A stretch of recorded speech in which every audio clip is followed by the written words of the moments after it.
Hello everyone, welcome to Gardening for Better Health. My name is Henry B. 723 and I wanted to come on and say hello and let you know how things are going here. I hope things are going very well for you and your family and that everything is progressing the way you would like it to. Today is Saturday, June 10th. And it has been a very interesting week this week. This week here in Michigan, we got some of that smoke that traveled to us from the wildfires in Canada. And it was a pretty scary thing because we had never had such bad air quality here as we had several days this week. Our air quality deteriorated down to, it was over 125 on the scale, and that meant that it was not safe for people who are sensitive to particulates in the air, or for anyone for that matter at the levels that we were receiving here. I know that people all along the East Coast and probably midway the country as well experienced some of that smoke in their areas. So it got to be pretty bad here. We wound up staying indoors as much as we could, and I had to leave to go to a doctor's appointment, so I put a mask on to make that appointment because the air quality was so bad. But today is better. This is the first time that the air quality let up enough for me to come outside without a mask. The air quality is down to 86 today, so that is actually a moderate level, but it's nothing like the high levels that we had earlier this week. If you experienced any of the problems from those wildfire smoke in your air, I hope that you came through okay and that no one in your area got sick. I hope that you all are doing well.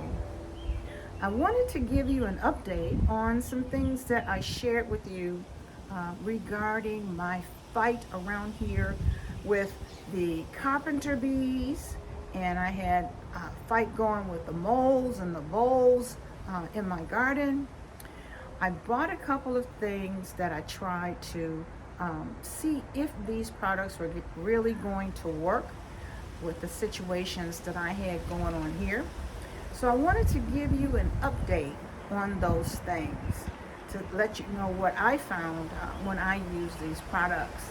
I'm not sponsored by any of these companies, but I do want to let you all know that I care what happens with you in your garden. So if I'm trying something in my garden, I will let you know what I'm trying. I will let you know where I got it.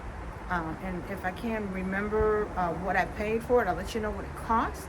So that if it turns out that those products help me, you may want to try it if you're experiencing the same problems where you are, so that those things can help you as well. We're in this fight together. We're all trying to grow our own vegetables so that we can be as self-sustainable as possible. So we need to help each other. I will share with you, and if there's some things that you have been doing in your area that work for you, please let me know. Put those things in the comments below and share it with me as well. And when you do that, other people that come to my channel will be able to see what you were experiencing, what you tried, and what worked for you as well.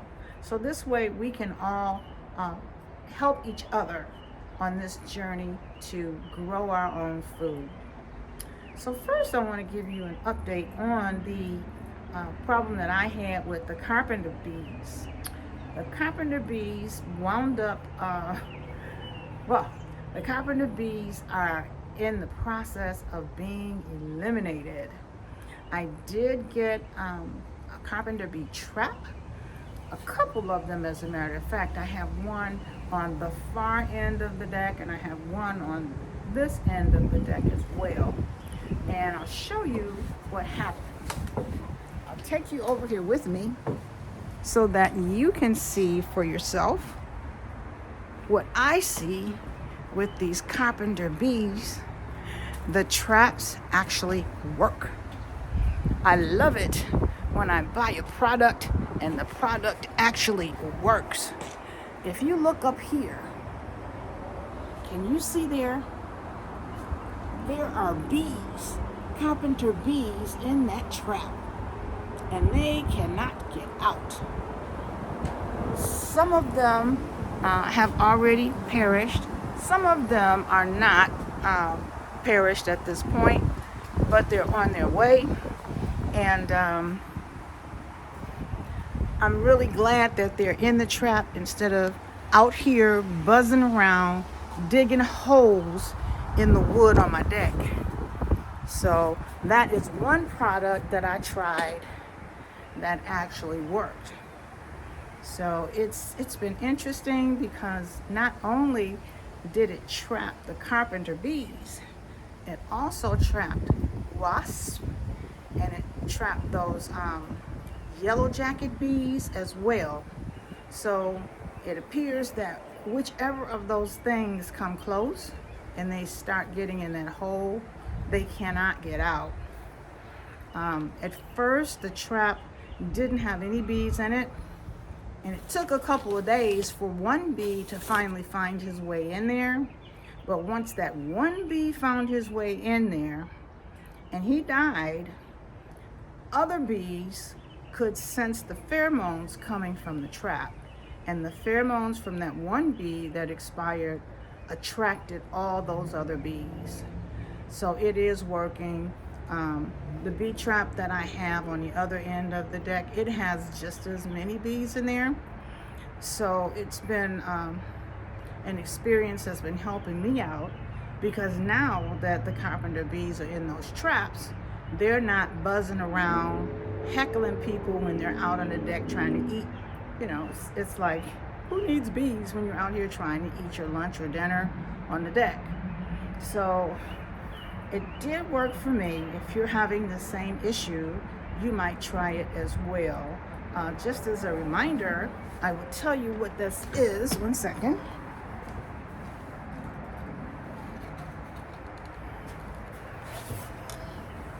The bee trap that I ordered online, it's this Best Bee Trap, and I got it on Amazon, and it does work. So if you have need for something to get rid of your carpenter bees, you might try this one.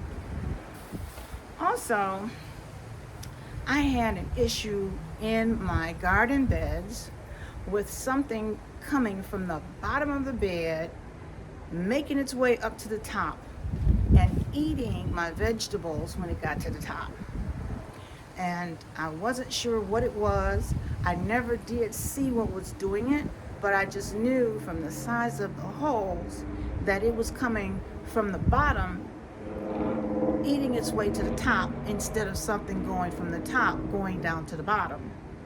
So I wound up getting this pest away for moles, gophers, groundhogs, and voles, because I didn't know what it was. So I said, well, this covers enough animals so that whatever it is, it should help.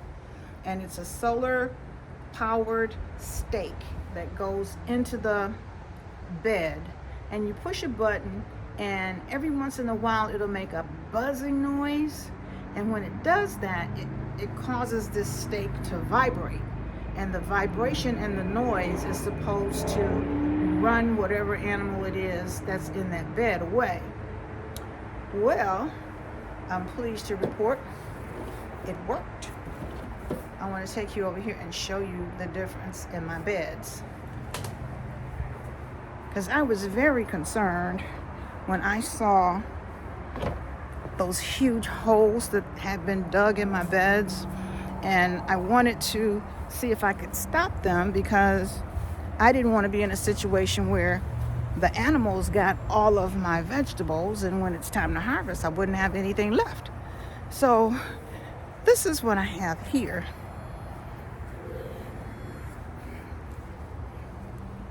I don't know if you can see that.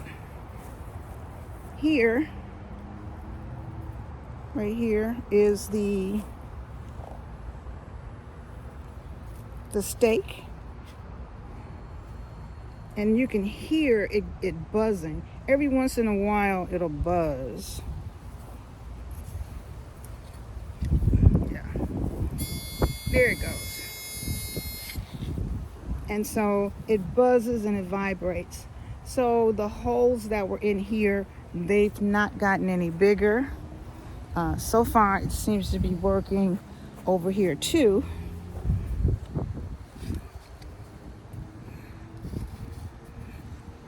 And they haven't dug any deeper in these beds. And then over in this bed, this is still leaning. I do have to support this. Now that I know that the animals are gone, I can better support it. But that's how it's going in these beds. And then I'll give you an update as well on how my potatoes are going while we're here. I have some potatoes that I planted in these bags. And I got 2 bags with potatoes planted in them, and the potatoes are doing very well. And then I also have 2 beds of potatoes, and they are doing very well as also. And I'm very pleased with these. They came up with no problem. I didn't really have a big problem with the moles and voles in these beds. And as you can see, the leaves are healthy. So I'm very anxious to see. And the second bed is doing very well also. So I'm anxious to see how many potatoes I'm going to harvest from these beds when it's time. But I am very, very pleased with these beds.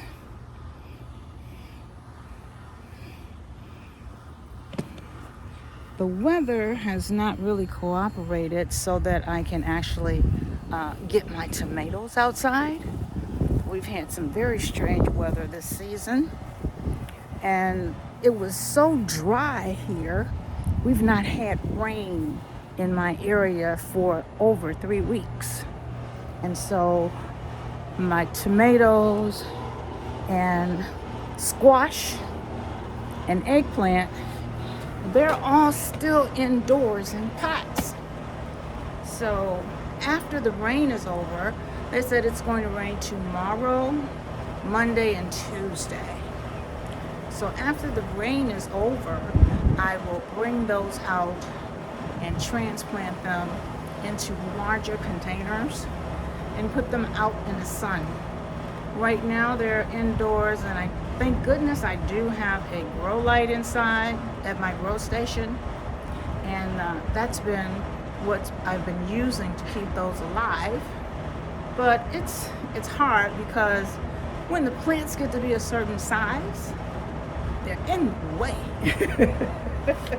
They're in the way.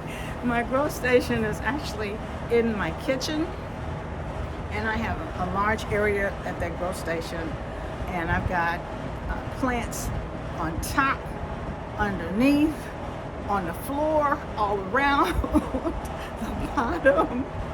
So they're in the way. I am really hoping that over the next few days when this rain stops, I'll be able to get them out and so they can get growing. Being indoors has stunted their growth because I usually have them outside way before now, but there's only so much you can do. And everyone knows that we don't control the weather, and we are actually at the mercy of whatever the weather is in terms of what we can do outside and how well our plants grow. So at this point, I'm glad that they were not already outside and got burned up in all of this heat that we've had the last 3 weeks with no rain. So I have to be thankful for what has transpired and just take it from here. The things that we cannot control, we can't worry about. So that's the attitude that I have, and I hope that that's the way that you view it too, because it relieves a lot of stress when we look at it in that context. So this is Henry B. 723. If you have any questions or comments, please leave them in the comment section below. I hope that things are going well for you and your family. Until next time, have a great day. Bye for now.